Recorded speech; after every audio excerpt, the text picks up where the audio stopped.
El Banco de la Gente sigue ayudando a los cordobeses, porque es el banco que otorga préstamos sin interés para el desarrollo familiar y financia emprendimientos individuales o asociados. En 4 años lleva 169.000 préstamos otorgados. En la ciudad de Córdoba, el gobernador Juan Schiaretti entregó 3.000 nuevos créditos correspondientes a la línea de libre disponibilidad, beneficiando a familias cordobesas que deben atender necesidades personales y no pueden acceder al sistema financiero convencional. Debido a la inflación, la provincia aumentó el monto a 150.000 pesos a devolver en 20 cuotas sin interés y 3 meses de gracia. Banco de la Gente. Hacemos Gobierno de Córdoba. Estamos siempre al lado de quienes más lo necesitan. El gobernador Juan Schiaretti entregó 600 créditos del Banco de la Gente correspondientes a la línea de libre disponibilidad, préstamos sin intereses, a devolver en 20 cuotas y con 3 meses de gracia, destinados a cordobeses que no pueden acceder al sistema financiero formal y que requieren cubrir necesidades personales o del grupo familiar. Schiaretti anunció además que ante la creciente demanda debido a la situación económica imperante en el país, se entregarán otros 15.000 créditos. Trabajamos para hacerle la vida más fácil a las familias de nuestra provincia. Hacemos Gobierno de la Provincia de Córdoba. Río Segundo. Más de 120 familias de Barrio El Bajito ya tienen una mejor calidad de vida. Con la mirada sensible y social de un gobierno presente, el gobernador de Córdoba, Juan Schiaretti, habilitó obras que incluyen red de agua, desagües, alumbrado público, red peatonal y más. Ahora llueve y el agua corre. Tenemos cesto, tenemos sondeos, pozos, tenemos cordón cuneta, nos han arreglado las calles, tenemos agua potable ahora.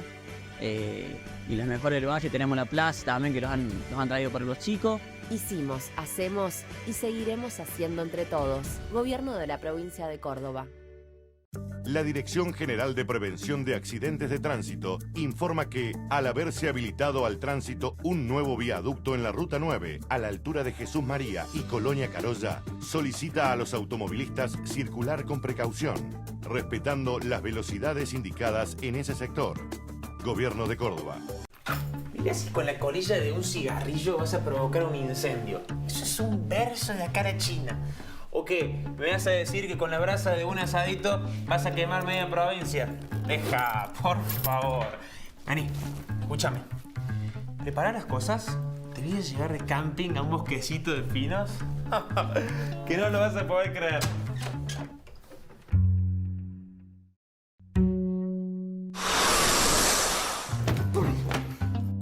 Si salís al campo y salís sin conciencia, mejor quédate en tu casa. El 99% de los incendios son causados por el hombre. No tires colillas desde el auto, no hagas asados en zonas prohibidas, no quemes pastizales. Conciencia de fuego. Gobierno de la Provincia de Córdoba. Entre todos hacemos.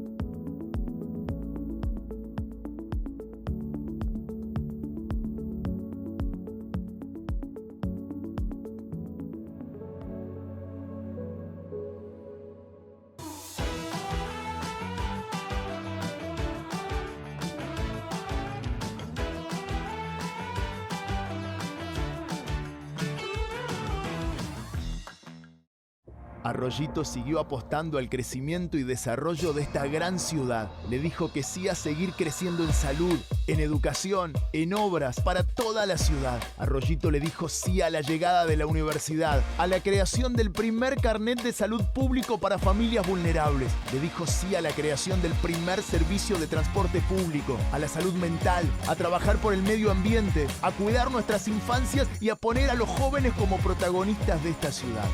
Juntos vamos a lograr todo lo que nos queda por realizar, porque esta ciudad solo tiene una sola remera, y es la de Arroyito. Gracias a todos por decir sí al progreso igualitario de nuestra ciudad y sus parajes. Gobierno Municipal de la Ciudad de Arroyito. Juntos hacemos más. Gustavo, Intendente.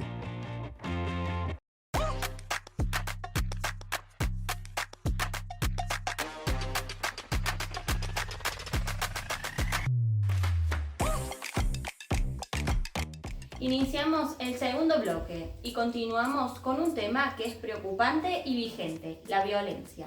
Bueno, Estela, vamos a complicar un poquito, porque ya que te tenemos, te vamos a aprovechar. Vamos a complicar un poquito la situación. En este caso te voy a plantear algo que soy mamá, tengo niños adolescentes, mi hijo es violento. Ahora bien, hay muchas situaciones que uno como mamá y como papá por allí pueden llegar a estar fogoneando o provocando.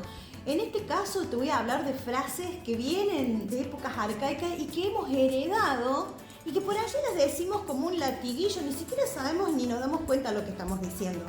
Y el efecto que puede llegar a provocar en la reacción de mi hijo cuando interactúa por esa frase que se la dije automáticamente. Como por ejemplo, a lo mejor muchos la van a identificar. Defendete, no seas tonto. O también por allí lo que sabíamos decirle es, cuando haya algún problema, no te metas, déjalo que se peguen ellos. Y también por allí es, devolvésela, Si te la hacen, devolvésela. Esas frases que venían y que vienen y que hemos heredado, hoy en día, puestas en la cabeza de nuestros hijos, pueden llegar a detonar en un problema de agresividad que antes no era tan mal visto como hoy, también hay que decirlo. Antes una discusión, una pelea entre chicos quedaba en eso. Hoy en día llega a las redes, se viraliza y termina siendo una catástrofe para ese adolescente. Y aparte, después toda la sociedad va a juzgar esa reacción de ese adolescente, ¿no? Sí. ¿Qué hacemos como padres? Eso que vos decís justamente me parece que es lo que uno como padre tiene que intentar. Como padre, yo siempre le digo a los padres cuando vienen con tantas sensaciones de culpa de lo que no han hecho y de lo que de repente está pasando, creo que para los padres no hay recetas mágicas, que cada uno aprende con el hijo a ser padre, ¿no? Y construye su propia paternidad y su propia maternidad. Pero se aprende aún más si uno puede reflexionar sobre esto que vos decís, ¿no? Si puede preguntarse cada vez qué es lo que transmite un hijo, ¿no? Y no actuar, ya en acto, no actuar de manera impulsiva, respondiendo lo primero que se le ocurre, sin llamarlo a espacios, crear espacios en el hogar, por decir, y no es una cosa, por decir, bueno, tengo que tener 20.000 horas, no, aquellos espacios en donde nos encontramos con los hijos, ya sea en el almuerzo, en la cena, ¿qué espacios se brindan? Para poder escuchar la historia, no responder rápidamente, defenderte. Bueno, a ver, ¿cómo fue? ¿Qué es lo que está pasando con tu compañero? ¿De dónde viene esta historia? Porque hay veces que tiene historia, eso que termina siendo acto. Claro.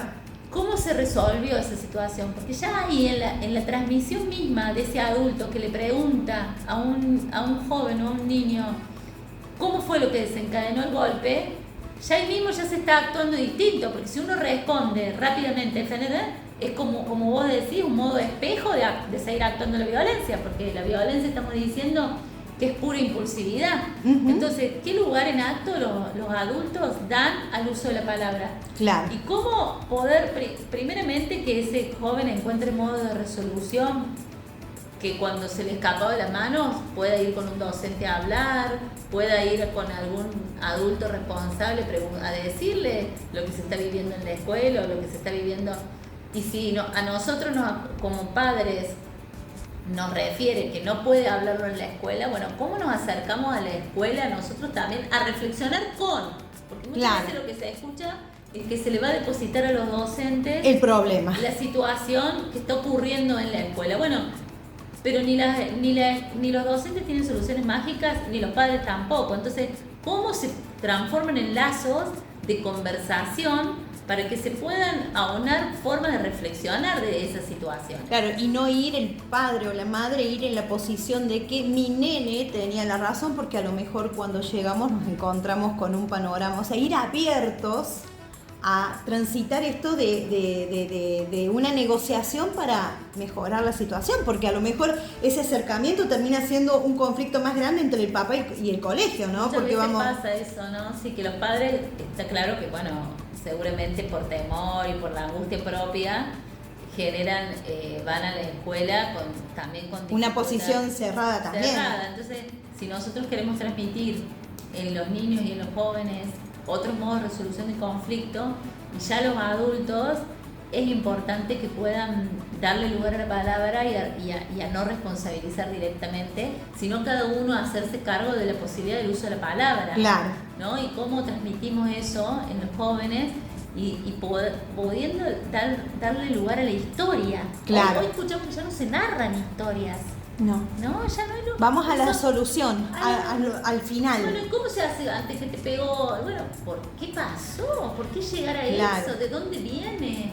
O sea, las historias, aquello que uno dice cuando hacemos los consultorios, dicen historia familiar, la novela familiar, es cuando el sujeto empieza a nombrar todo lo que vivió en la historia familiar y qué posición encarnó en esa historia. Claro. Y al novelar eso uno ve que va desplegando miles de cosas que le han vivido y va sacando su propia interpretación al respecto.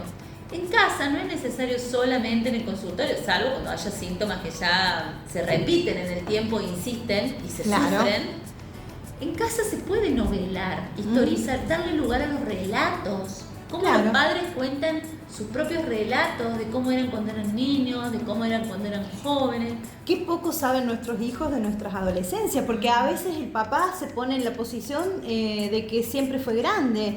Y cuando el adolescente, por así, se equivoca o se manda una macana, como decimos, hablamos como si nunca hubiésemos transitado una situación similar y a lo mejor lo hemos hecho, ¿no? Olvidarnos de que hemos pasado también por allí. Y estábamos hablando mucho de las redes. Termina siendo un aliado de la normalización de muchas cosas. Y por allí yo veo que en las redes, personalmente me pasa, se ha normalizado tanto el abrir un Instagram y ver un video donde dos personas, pasaba el otro día, se agarraban de los pelos literalmente por situaciones que vos decís, ¿cómo hemos llegado a esto y por qué esto está acá y yo lo tengo que ver y lo tengo que ver como algo normal? Que es una situación muy rara, o sea, acudir a la violencia por situaciones, en ese caso era por una promoción de que una persona agarró esa oferta y la otra la quería y terminaron agarrados. Entonces, las redes, ¿cómo influyen en la cabeza de todos? Ya no de los niños, porque todos estamos en Instagram, todos estamos en Facebook y todos tenemos acceso a esa información, ¿no? ¿Nos hace normalizar la violencia? Está bueno eso pensar, ¿no? De que evitemos que no, yo creo que el punto justamente es poder conversar. Esto que estás haciendo vos de conversar, nosotros cuando vimos también cuando lo habíamos visto me había llamado tanto la atención, digo, lo que nos lleva a la época, en ese caso, situaciones de agresividad en función de la problemática social que se está viviendo, ¿no? Y cómo la angustia, ahí está el fiel ejemplo de la angustia y las dificultades económicas llevan al acto, ¿no? Pasan Claro. al acto. Entonces, ¿cómo poder nombrar esas cuestiones que han aparecido? Por eso en las redes, evitar el uso de las redes, no vamos a poder a este punto bloquearle o no incluso los adultos mismos. Uno ve en una familia que le dicen no a los adolescentes, no agarren el teléfono todo el tiempo a los niños, y los adultos están también todo el tiempo con el teléfono. Entonces, sí, lo que se puede es, justamente, insisto con eso, ¿no? Porque me parece que es la mejor herramienta, es darle lugar a estas cosas en la mesa familiar. ¿Qué pensamos? ¿Qué pasó con esto? ¿Cómo pueden los adolescentes, los niños tienen un uso de la palabra sin tanta vuelta por ahí, que es propia de la neurosis de uno, de los adultos? Pueden nombrar cosas, son más sensibles a lo afectivo muchos. Entonces, ¿cómo poderle dar lugar a la palabra de un niño, de un joven, de cómo visualizan esas cosas que aparecen, ¿no? En las redes, tendría que haber también en la escuela un espacio que sea hoy, una materia que sea redes y comunicación, Claro. en donde se hable de las noticias. Y de lo que estamos palpando en la sociedad, porque es medir lo que pasa en la En sociedad la un poco, sociedad ¿no? el efecto de lo que se vive en lo intrapsíquico de cada uno aparecen en los efectos sociales. Claro. Y viceversa, ¿no? Lo social se cola en las familias y en la escuela. Pero sí me parece que esto que se intenta normalizar, podemos también llevarlo a conversar para ver cada uno qué es lo que está pasando. Porque esto, por ejemplo, lo que pasa de la agresividad en las calles, o lo que pasa de la falta de tiempo, lo que pasó el otro día con estas mujeres es efecto de una época en donde hay mucho cambio social y mucha incertidumbre, que la incertidumbre es otro factor que posibilita la agresividad también. El no saber qué, esto de querer tener una solución rápida y Claro. una respuesta a determinadas cosas, y cuando no la hay mucho enojo. Ujú. Y en esta época en donde hay tantas situaciones de crisis económicas y empieza a haber mucho disgusto y mucha incertidumbre con respecto a cómo el porvenir. Y si esa incertidumbre se transforma en enojo y no en angustia, se pasa al acto. Así Entonces, es. ¿cómo damos lugar a la angustia en nuestros jóvenes y cómo cómo transmiten los adultos también su propia angustia? Si la transmiten de forma de enojo, si la transmiten como una preocupación.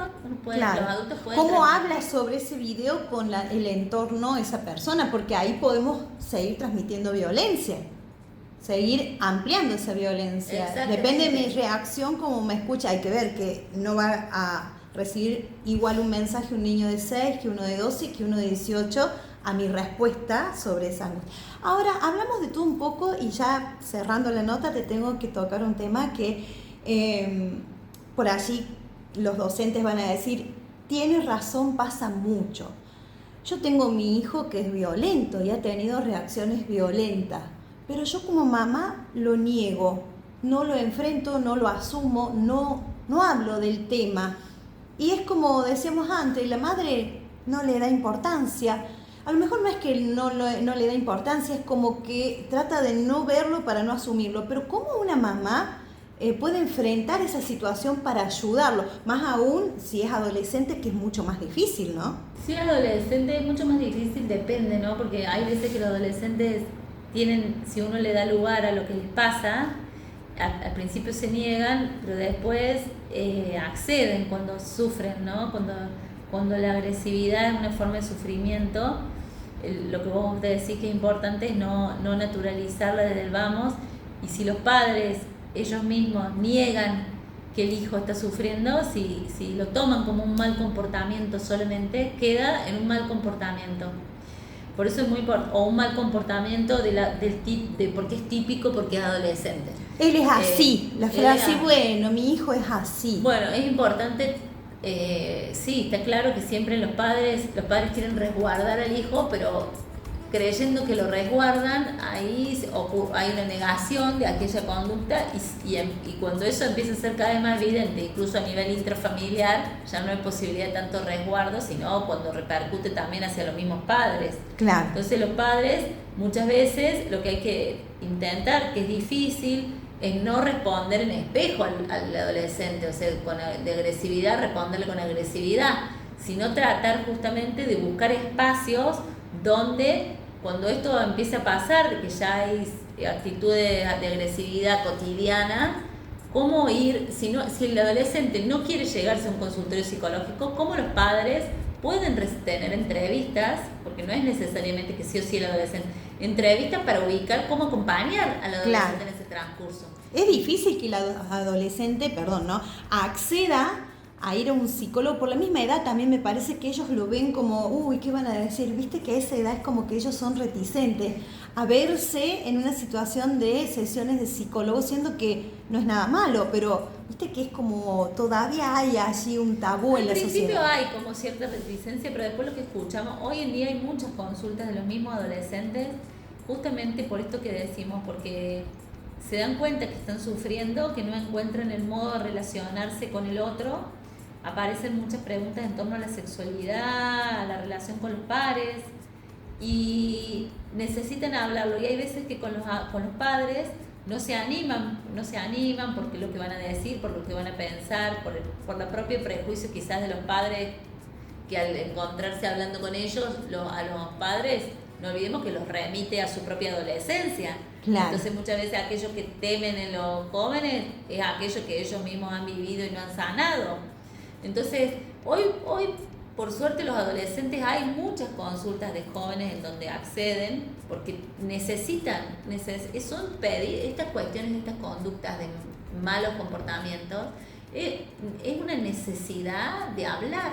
Claro. Entonces están necesitando el espacio, y un modo de acompañarlos es situar que hay un conflicto, situar que algo está pasando y acudir a espacios en donde los adolescentes puedan tejer una historia de lo que está aconteciendo y por qué sufren de esa manera, qué ¿qué respuesta o qué interpretación le pueden dar a eso que están sufriendo? Para que la adolescencia no quede ahí encallada y se transforme realmente en un síntoma que después sea cada vez más difícil para ingresar a la adultez. ¿Cómo se resuelven en la adolescencia los conflictos? Es lo que va a dar, o por lo menos asegurar de cierta manera, una adultez más vivible. Uh-huh.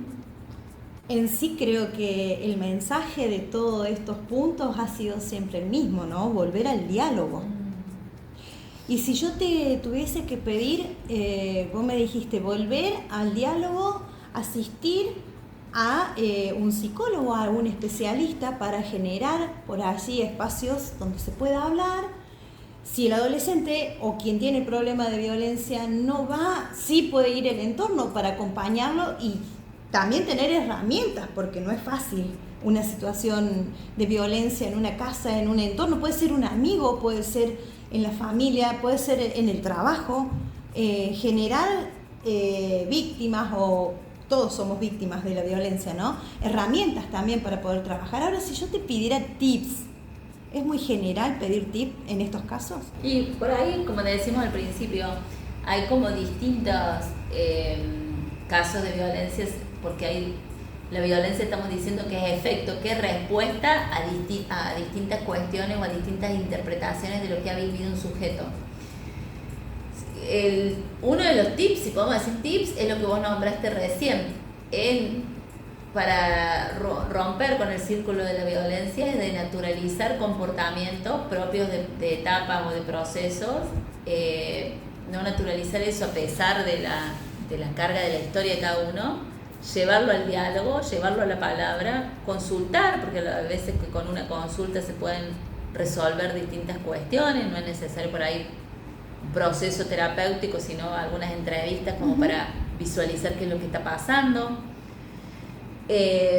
Y tratar de no llegar porque uno muchas veces llega al consultorio cuando ya está con la dificultad o con la situación en el hogar. Claro. Cómo tomar herramientas antes de eso, ¿no? En esto de cómo crear espacios en la familia en donde haya lugar al encuentro. Cuando hay un lugar al respeto de lo propio de cada joven o de cada niño, de aquello que le gusta, de aquello que disfruta, cuando hay, y en eso de darle lugar a lo que le gusta, darle lugar al límite también, al límite que es necesario, el poder decirle esto ahora no, esto después, límites desde el amor, eso posibilita de alguna manera, no es que garantiza, no podemos decir los psicólogos, nadie puede decir que una crianza determinada va a garantizar que un sujeto no llegue a conductas de determinado tipo, pero es mucho más difícil si uno ha respetado los espacios, si se ha encontrado en espacios valederos de calidad, no solo de la palabra, en esto que se comparte en la mesa, que se comparte en algo que a un niño o un joven le gusta, andar en bicicleta, en eso. Ya se habla en el modo de vincularse del afecto. Encontrar puntos en donde se pueda relacionar con el otro para ver cómo se va viviendo. Espacios de confianza, ¿no? En donde se pueda compartir, y donde se pueda dar lugar al otro lo que le gusta. Eso ayuda a que después los niños también confíen en los adultos, en esos espacios que le ha dado, y que uno ama a quien respeta también, ¿no? El límite se respeta cuando uno ama también, ¿no? Entonces uno puede poner límites cuando también ha dado lugares de afecto y de amor. El tema es que es muy necesario también, que muchas veces lo que vemos hoy en los niños es que hay dificultad de poner límites. Hay dificultad de poner límites y está mal visto a veces, ¿no? De decir, bueno, no ves tele, no te portaste mal, tal cosa. Pero es muy necesario porque los niños no pueden decidir por sí mismos qué está bien y qué está mal. Entonces, establecer límites claros, no es parte confusos, de la educación. Es parte de la educación. Y volvemos a Freud y la época de Freud. Si dejamos lugar a la pulsional solamente, a que se críen y expresen todas sus ideas y demuestren todo lo que quieran, ¿qué lugar para la represión un poco de esas pulsiones? Claro. Ya desde la infancia es necesario tener horarios, tener tiempos de estudio, tiempos de recreación. Eso establece de alguna manera que no está todo permitido, claro, que la pulsión agresiva, que es innata en el ser humano, cada vez esté más acotada. Espacios, si vemos que los niños tienen ciertas destrezas del fútbol o del deporte, bueno, cómo ayudar al hijo que se lleve a espacios de deporte, en la adolescencia es tan importante, o espacios de arte, donde ponemos esas pulsiones que empiezan a aparecer. Esos cables a tierra. Esos cables a tierra, vos lo decís más sencillo. ¿Cómo acompañamos en la infancia y en la adolescencia a que haya cables a tierra para que eso no sea todo pulsional? Cable a tierra que a los adultos también nos hacen falta. Totalmente. O sea, descargar nosotros para poder absorber un poquito la energía de ellos. Totalmente. También, ¿no? Y detenerse, por lo menos, detenernos, lo digo por mí también, que por ahí el trabajo a uno lo hace laburar y pensar con otro, pero también es cierto, espacios analíticos es necesario para todos, poder detenernos, ubicar en esta época de tanta, que desidia social, que todo está mal, que todo, bueno, no caer en eso, sino poder detenernos a pensar cuáles son nuestros espacios de calidad. Claro. ¿En qué momento uno se encuentra con que dice esto lo disfruto tanto? ¿Por qué dejarlo no un espacio de lectura o algún espacio de deporte para el que le guste? Pero ¿qué espacios de calidad uno también se brinda y brinda a la familia? Claro. Esos son los espacios que hoy preservan un poco de que las pulsiones de la agresividad entren o que afloren en los sujetos si realmente tienen momentos de calidad y de detención de aquello que, ¿no? Porque hay veces que uno dice, bueno, 1000 cosas, 1000 actividades, y no hay encuentro y no hay calidad de momentos. Vamos automáticos. Automáticos. ¿no? Y no todo está tan mal y con muy poco podemos estar muy bien. Muy bien, tal cual, ¿no? Me parece que está bueno, justo estamos a fin de año, cierre de año, para hacer balances. ¿Qué momentos de calidad nos brindamos y brindamos a nuestro entorno? En los momentos, en los trabajos también, ¿qué momentos abrimos de espacio para conversar con nuestros colegas, para desplegar la reflexión, para también hacernos cargo de las cuestiones que hacemos mal? Porque no hay, ya decíamos que no hay sin angustia que uno puede resolver, poder decir, bueno, angustiarse, decir que uno no estuvo bien en determinados modos, son los modos de aprendizaje que tenemos de toda la vida. El tema es que la sociedad en esta época nos ha dado, y no todos nos permitimos cada vez que esos lugares existan, ¿no? Uno cree, es como que en esta época siempre la felicidad está más allá, o lo que se va a acceder está mucho más allá. Quizás, como vos decís, las respuestas y las soluciones, yo digo, son siempre soluciones momentáneas, porque uno no encuentra una solución para todo, ¿no? Pero sí está en aquello, en el gusto propio, diría yo, en aquello que lo nombra cada uno en lo más propio, ¿no? Poder escuchar eso propio, nuestro y de nuestros hijos, para darle lugar y no que pase a ser el objeto de consumo o lo que se necesita acceder, la promesa, ¿no? Para resolver cosas. Claro. La forma de ir resolviendo cosas están al alcance del tiempo, ¿no? Con mucha paciencia y mucho amor. Sí, intentarlo por lo menos. Intentarlo. Estela, muchísimas gracias. A mí me has ayudado un montón, así que calculo que todos los que están viendo también, porque siempre encontramos y nos vamos identificando en estas notas que tenemos una persona que por allí ha tenido una reacción violenta, o nosotros mismos, o un compañero de trabajo. Bueno, aquí tenemos y hemos desplegado un montón de herramientas y mensajes que nos pueden ser muy útiles. ¿Dónde podemos encontrarte? Porque si después de esto queremos hacerte una consulta de manera personal, ¿cómo podemos hacer? Bueno, yo atiendo ahora en el consultorio en la Fundación Vibras, en Luque. Ahí somos varios psicoanalistas y bueno, y atiendo ahí de lunes a viernes. Bueno, ahora estamos saliendo un poco de vacaciones, pero bueno, después cualquier cosa yo te paso mi teléfono y cualquier necesidad estamos a la escucha. Muchísimas gracias y por un excelente 2024 con mucho trabajo y mucha salud también. Gracias a vos por este espacio de conversación. También me has hecho pensar mucho. De esta manera cerramos este ciclo de Hablemos. Nos reencontramos en este 2024 con nuevos proyectos para ustedes. Queremos agradecer a las marcas que nos acompañaron este año. Tamara Capelo Estética, Ayelen Sánchez, Meli Bonza, Spa de Uñas y Tienda Aqua. Nos vemos.